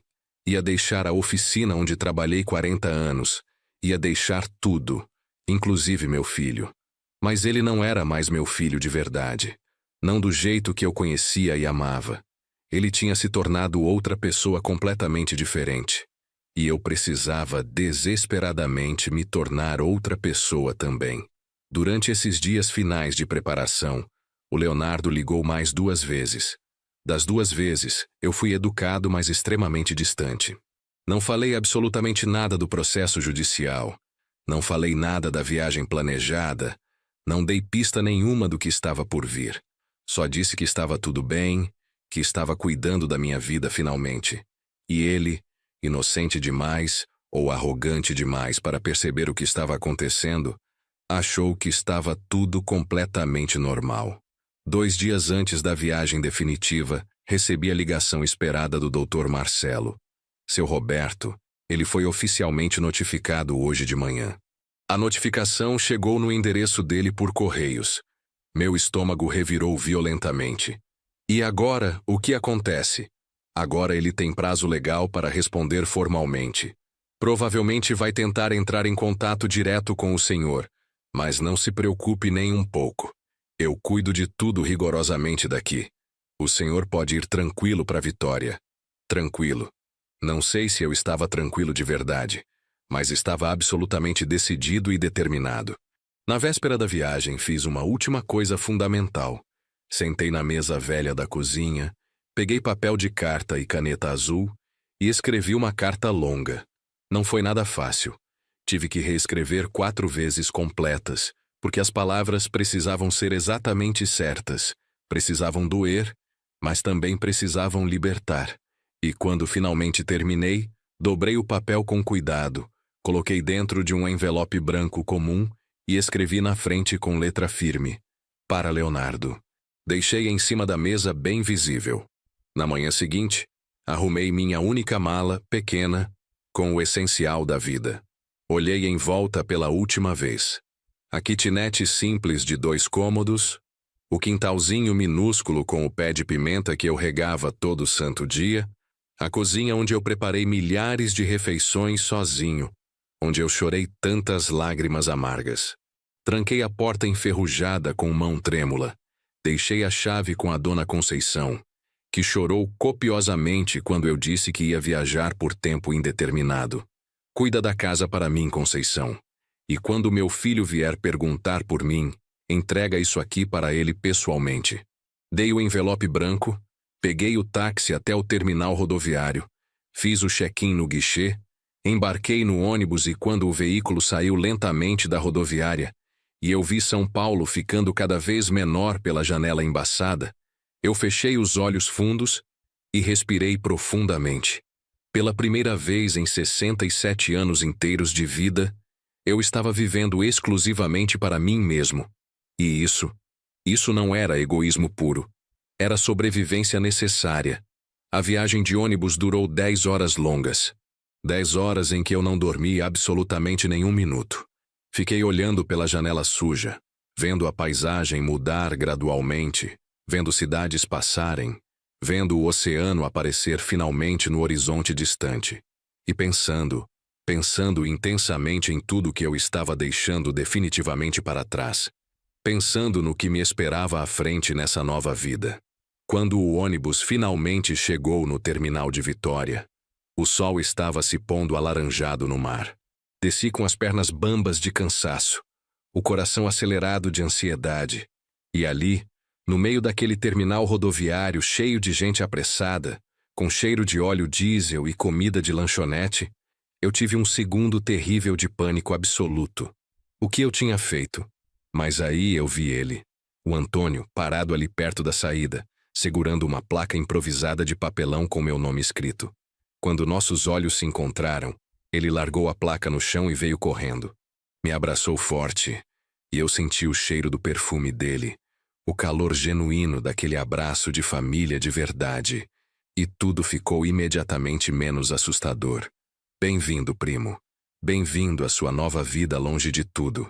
Eu chorei ali mesmo, no meio do terminal rodoviário barulhento, nos braços do meu primo. Os primeiros dias em Vitória foram intensos de adaptação. A casa do Antônio era pequena, mas extremamente aconchegante, num bairro chamado Jardim Camburi, com ruas arborizadas e o som constante do mar ao fundo.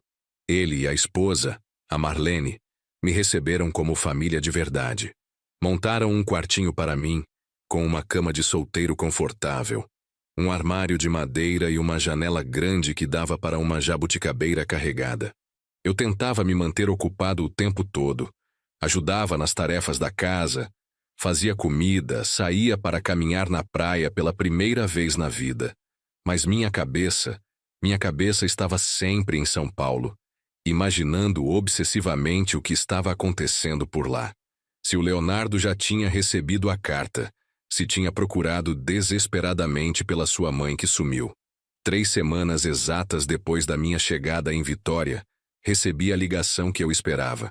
Era o Dr. Marcelo, com novidades importantes. Seu Roberto, tem uma informação relevante. Meu coração disparou violentamente. Fala, por favor. Recebi uma ligação de um homem que trabalhou na mesma empresa que o Leonardo.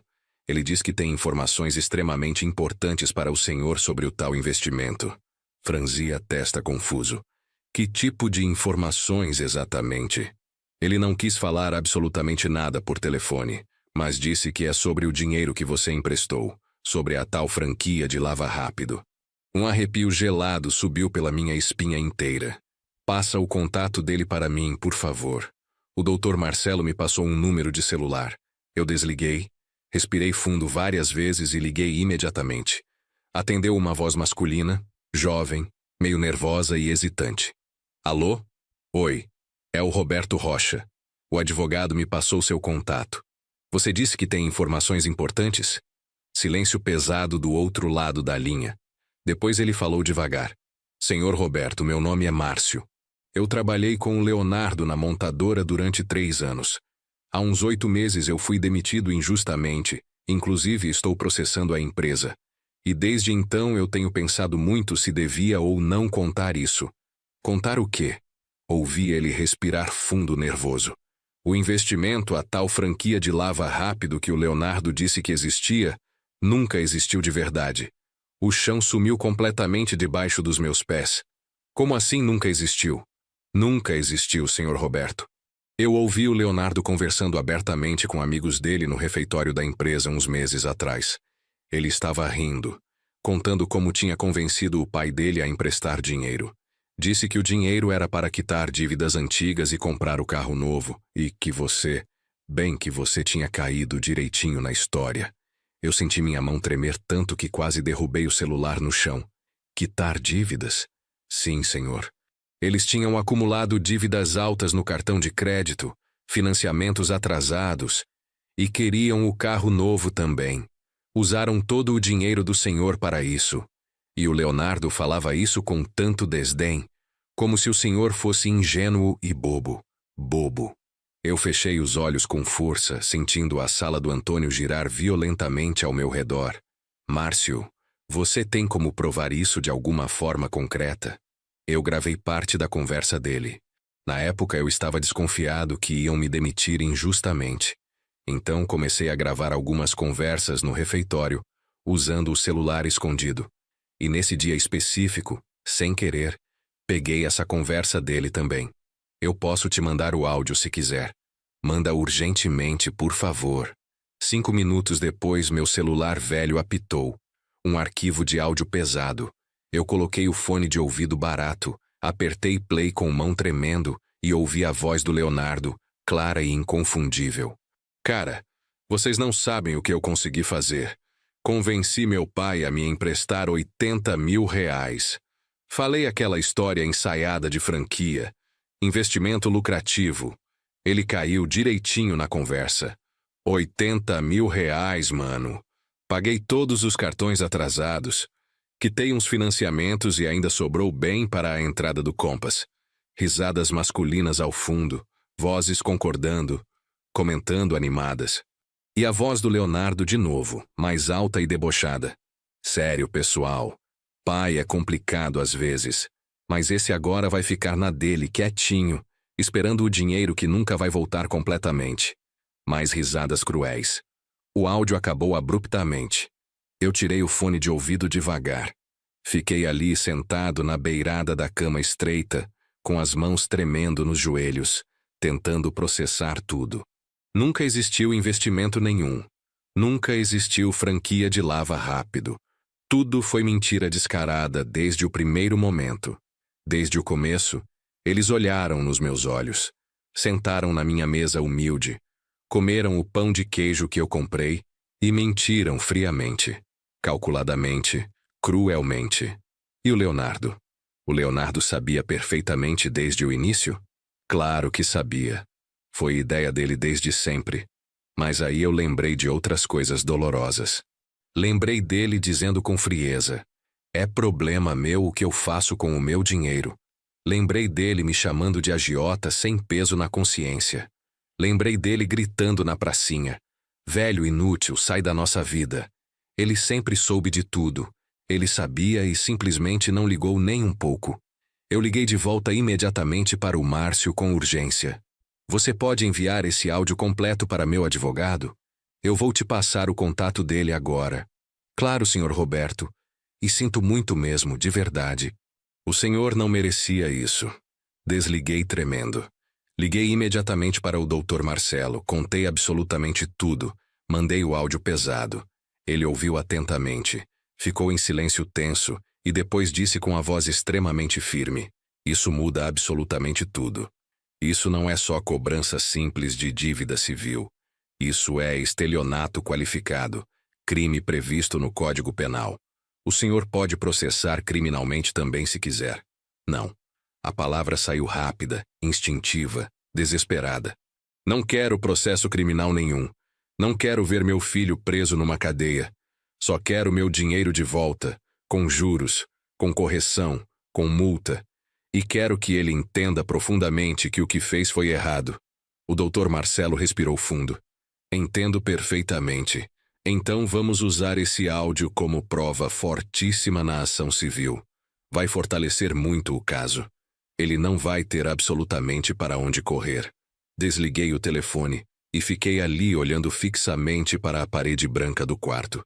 Aquela informação terrível não me quebrou mais porque eu já estava quebrado há muito tempo.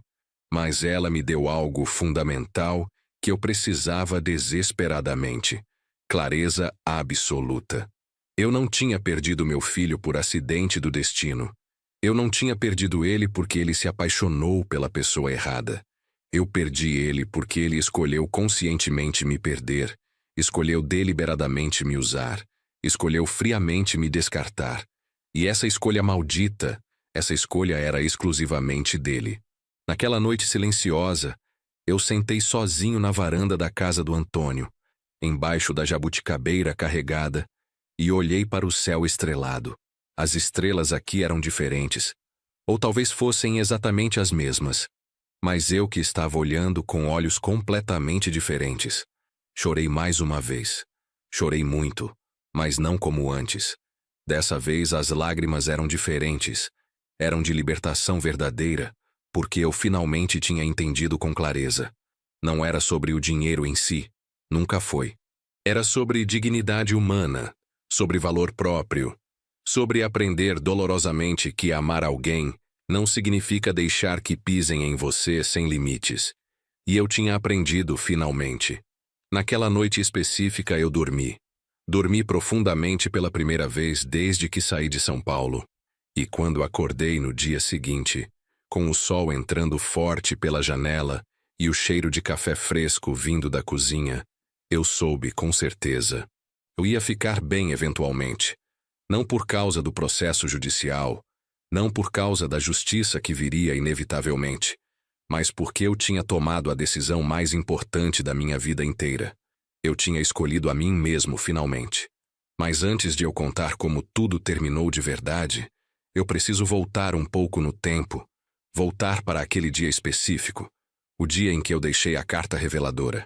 Porque enquanto eu estava aqui em Vitória, descobrindo a verdade horrível, lidando com a dor profunda e tentando reconstruir minha vida aos pedaços, lá em São Paulo, uma bomba nuclear explodiu na vida do Leonardo. Foi a dona Conceição quem me contou tudo depois em detalhes. Ela ligou 5 dias depois que eu cheguei em Vitória para me avisar que o Leonardo tinha aparecido desesperado. "Roberto, seu filho veio aqui procurando você feito louco. Estava completamente desesperado. Perguntou onde você estava, quando ia voltar, se tinha deixado o endereço. Eu entreguei a carta exatamente como você pediu. Meu coração apertou violentamente. E ele? O que ele fez? Abriu ali mesmo na calçada da kitnet. Leu em pé e o rosto dele. Roberto, nunca vi ninguém ficar tão branco na vida. As mãos dele tremiam visivelmente. Ele tentou entrar na sua casa usando a chave que tinha, mas você tinha trocado a fechadura. Ele me perguntou seu telefone novo, mas eu falei que você tinha pedido para não passar para ninguém. Ele saiu daqui cambaleando pela calçada, sabe? Como se tivesse levado um soco devastador no estômago. Eu desliguei com o coração pesado e fiquei imaginando intensamente a cena. O Leonardo lendo aquela carta na calçada. O Leonardo entendendo finalmente o peso do que tinha feito. Deixa eu te contar exatamente o que eu escrevi. Porque aquelas palavras, eu pesei cada uma, cada vírgula, cada ponto final com cuidado cirúrgico. Leonardo, Se você está lendo isso agora, é porque finalmente se deu ao trabalho de me procurar. Não sei se foi por preocupação genuína ou por necessidade urgente, mas tanto faz agora. Eu não estou mais aí. Passei 5 dias inteiros pensando no que te dizer. Pensei em gritar, em xingar, em jogar na sua cara cada centavo que gastei, cada noite que não dormi trabalhando, cada vez que chorei por você sozinho. Mas não. Isso seria fácil demais. E eu cansei de facilitar absolutamente tudo para você. Então vou te contar uma história real. A história de um homem que ficou viúvo aos 35 anos, com um filho de apenas 8, sem grande formação profissional, sem dinheiro guardado, sem futuro garantido, mas que não desistiu nunca. Que pegou uma oficina mecânica herdada do pai e transformou isso numa vida digna. Que trabalhou até as mãos sangrarem de tanto apertar parafusos enferrujados. Que pulou refeições para você comer bem. Que vendeu o único patrimônio que tinha, uma casa simples que era minha herança sagrada, minha segurança, para pagar integralmente sua faculdade. 132 mil reais, Leonardo. Foi exatamente isso que custou seu diploma pendurado na parede. Não foi seu esforço pessoal, não foi sua inteligência natural, foi a casa do seu pai, aquela que eu vendi sem pensar 2 vezes, porque eu acreditava cegamente em você, porque eu achava honestamente que você valia mais que tijolos e cimento. Eu te criei completamente sozinho, te ensinei valores sólidos, te mostrei o que era dignidade verdadeira. E você?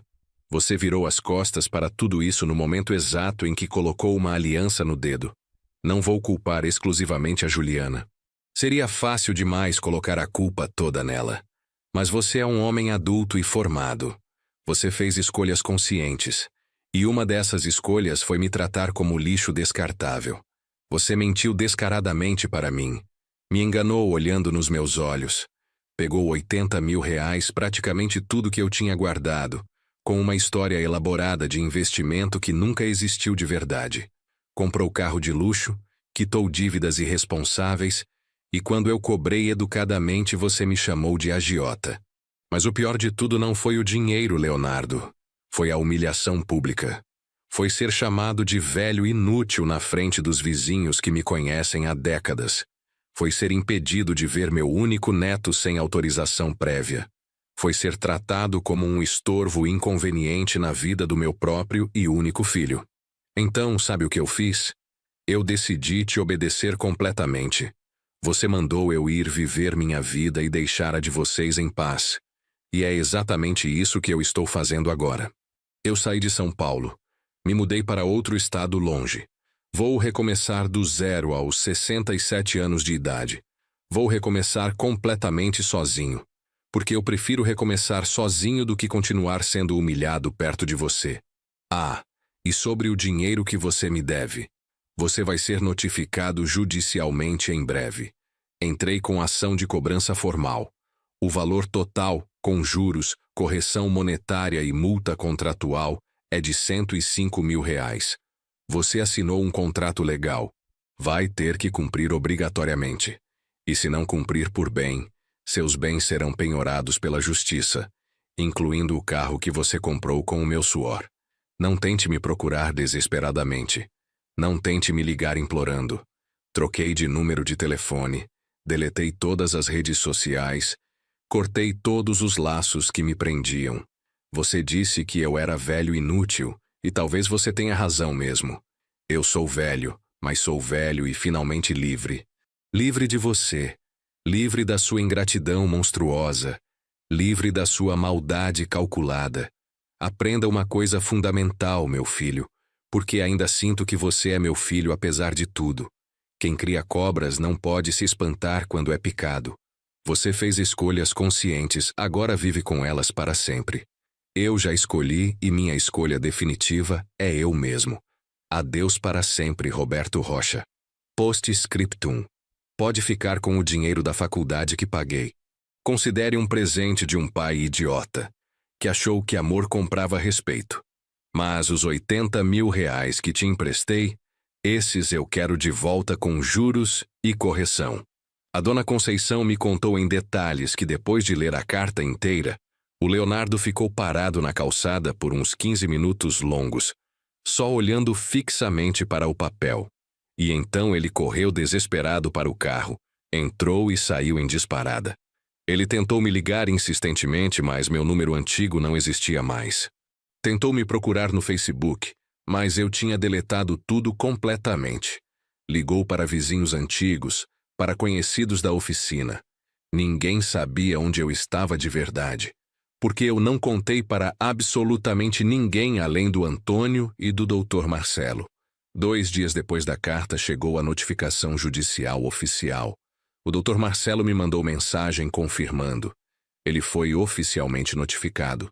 Tem 15 dias corridos para responder formalmente. O Leonardo tentou contato através do próprio advogado dele. Pediu meu telefone novo desesperadamente. O Dr. Marcelo negou terminantemente. Disse que toda e qualquer comunicação seria feita exclusivamente através dele. Ele mandou uma mensagem que o Dr. Marcelo me repassou na íntegra. Pai, por favor, me dá uma chance de explicar tudo. Eu errei muito. Eu sei que errei gravemente. Mas a gente pode conversar pessoalmente. Por favor, não faz isso comigo. Não me processa.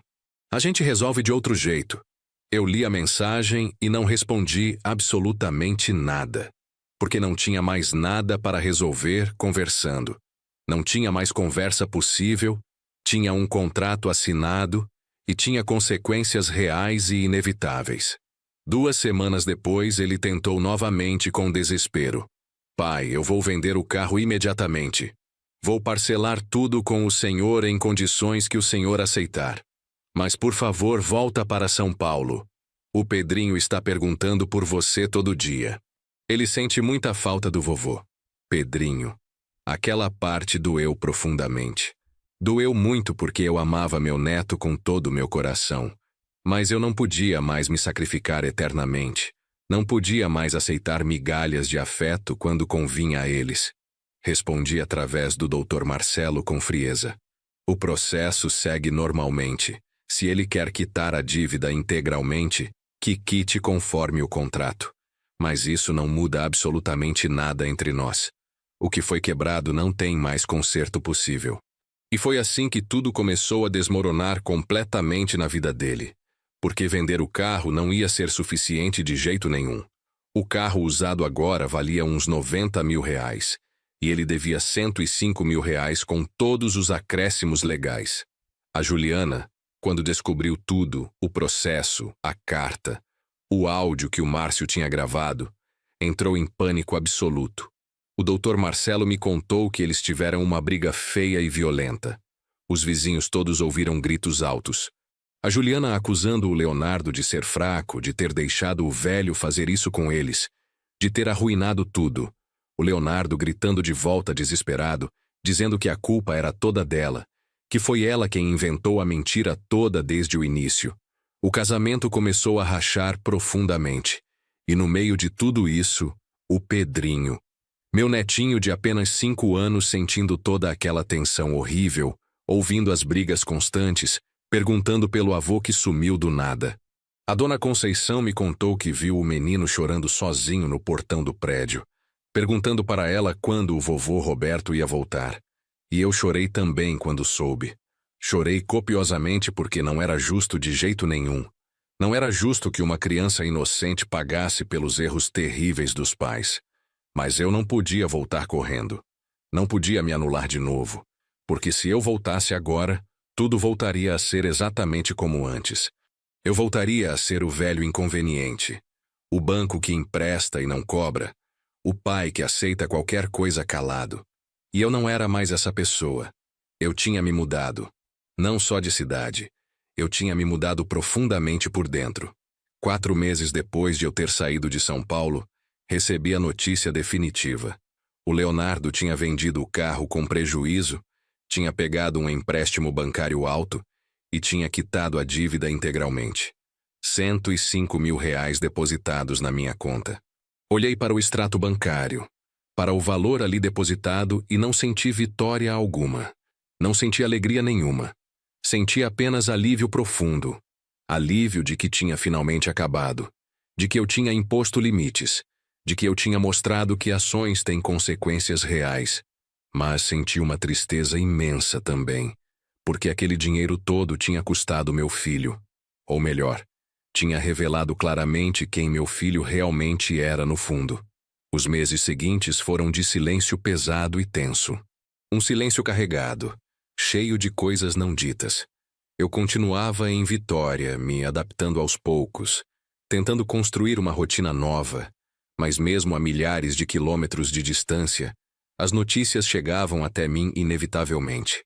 Pelos vizinhos antigos, pela dona Conceição Fiel e pelo próprio doutor Marcelo, que mantinha contato comigo.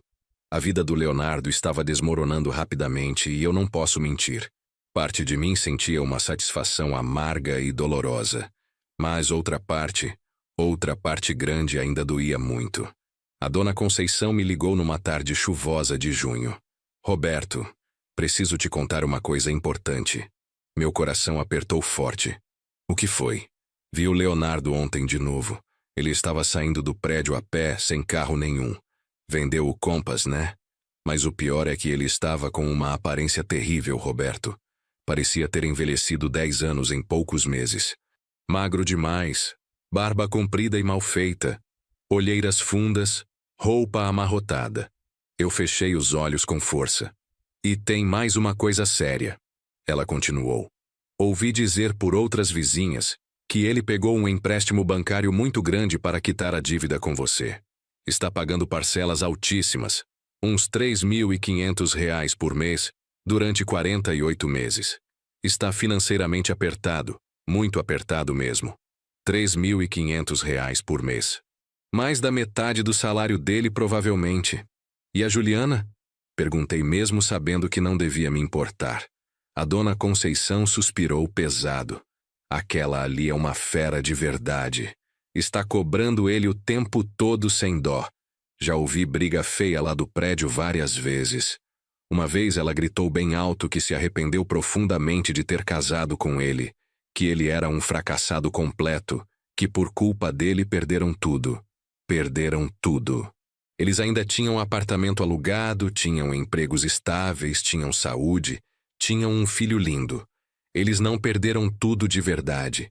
Perderam apenas o que nunca foi realmente deles, o meu dinheiro suado, e a consequência das mentiras que contaram.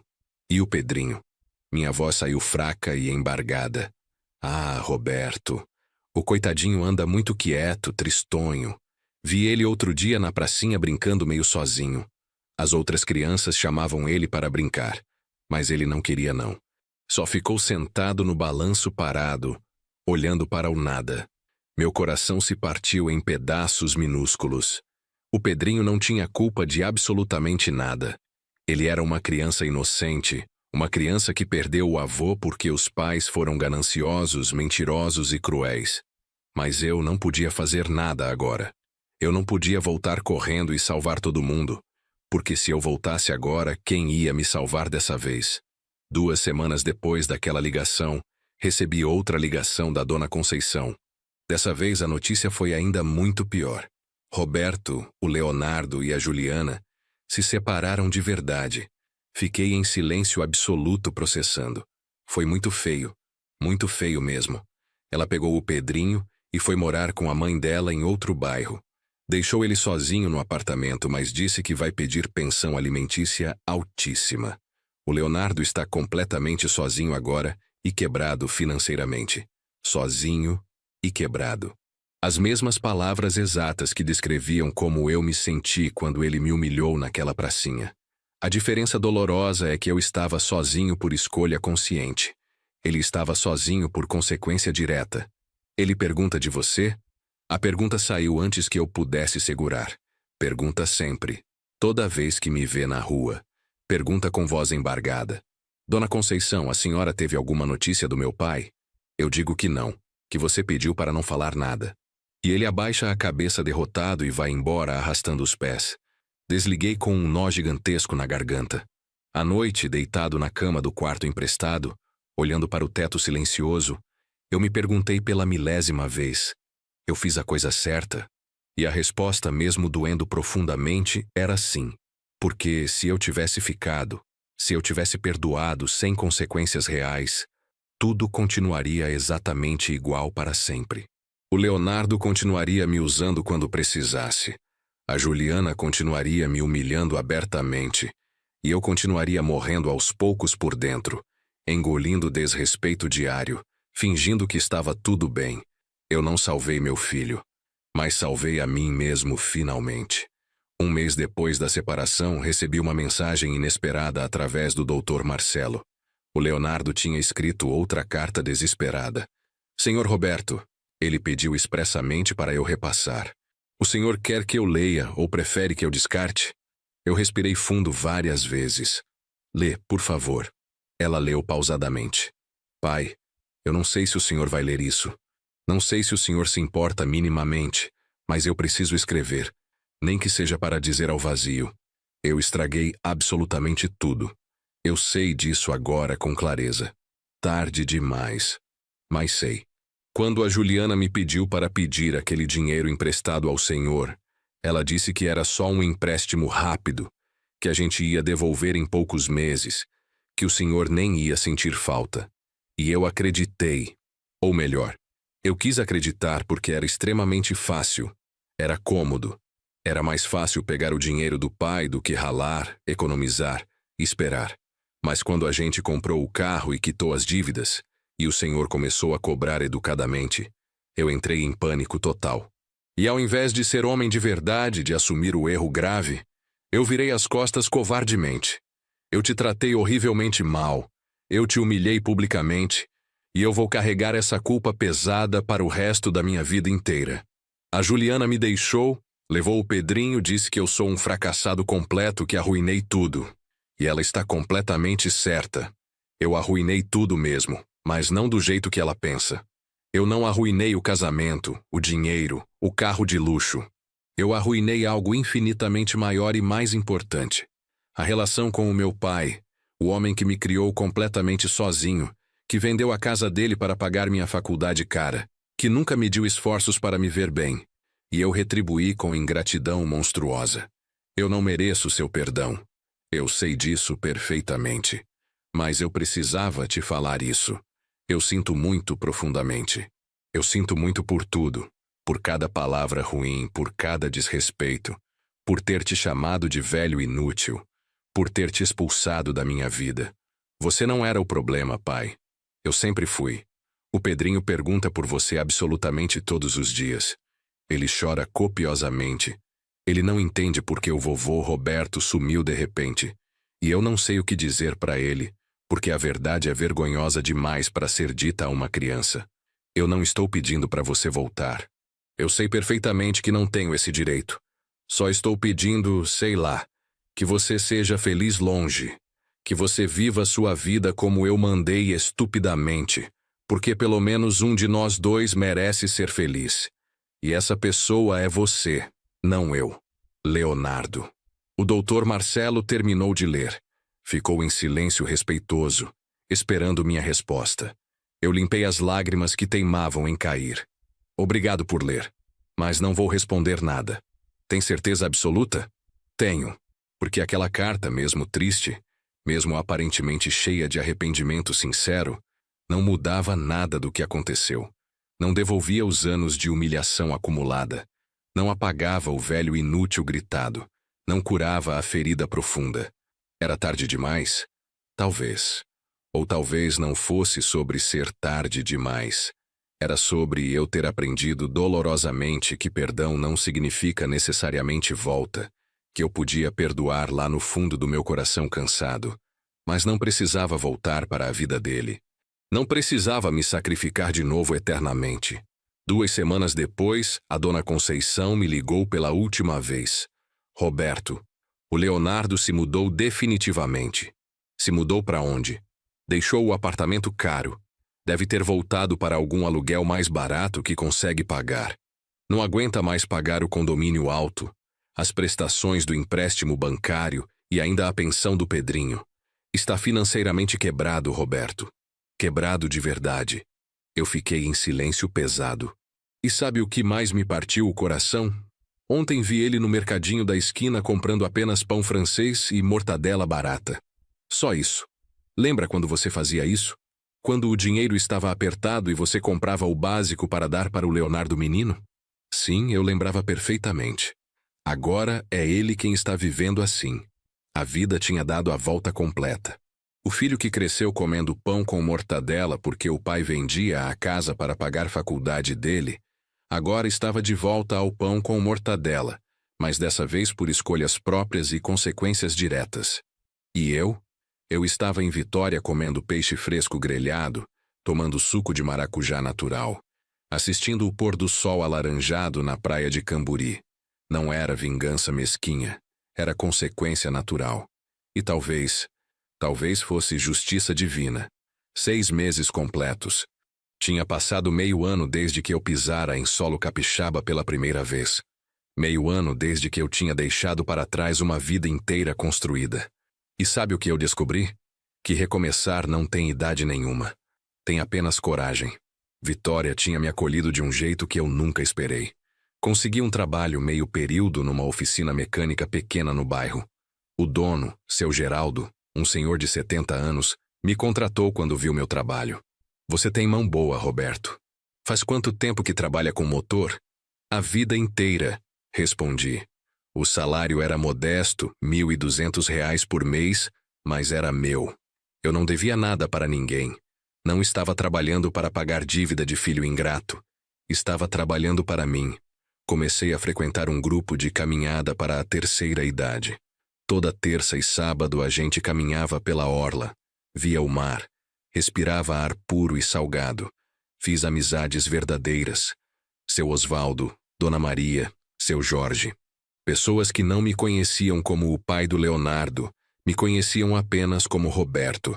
E isso era libertador. Um dia, o seu Osvaldo, viúvo de 70 anos, me puxou conversa. Roberto, você tem um sorriso bonito quando sorri de verdade. Devia sorrir mais, amigo. Fazia décadas que ninguém reparava no meu sorriso. Ele me convidou para tomar uma cerveja depois da caminhada. Eu aceitei. Não era para substituir meu filho. Era apenas companhia boa, leve, sem cobranças. Eu estava em paz. Pela primeira vez em muitos anos eu estava genuinamente em paz. Mas a vida, ela sempre dá voltas inesperadas. Numa manhã de dezembro ensolarada, meu celular tocou. Número desconhecido de São Paulo. Atendi receoso. Alô? Vovô Roberto? Meu coração parou. Era a voz do Pedrinho, já com 6 anos, mais firme. Pedrinho? Sou eu, vovô. A mamãe deixou eu ligar. Eu sinto muita saudade. Lágrimas imediatas desceram. Eu também, meu netinho. A voz da Juliana veio ao fundo, diferente, mais suave. Seu Roberto, sou eu. Olha, eu sei que não tenho moral nenhuma para falar com o senhor depois de tudo. Mas o Pedrinho chora por você toda a noite. A terapeuta dele disse que ele precisa desse contato. Eu não estou pedindo para o senhor voltar. Só para conversar com ele às vezes, se quiser. Fiquei em silêncio pensando. Está bem. Posso conversar com ele por vídeo uma vez por semana. Obrigada, seu Roberto. E o Leonardo, ele está muito mal. Não estou pedindo perdão para ele. Só queria que soubesse. Desliguei tremendo. E foi naquele momento que entendi algo fundamental. Eu podia amar meu neto sem me sacrificar de novo. Podia ter contato controlado sem me anular. Podia perdoar no coração sem esquecer as lições.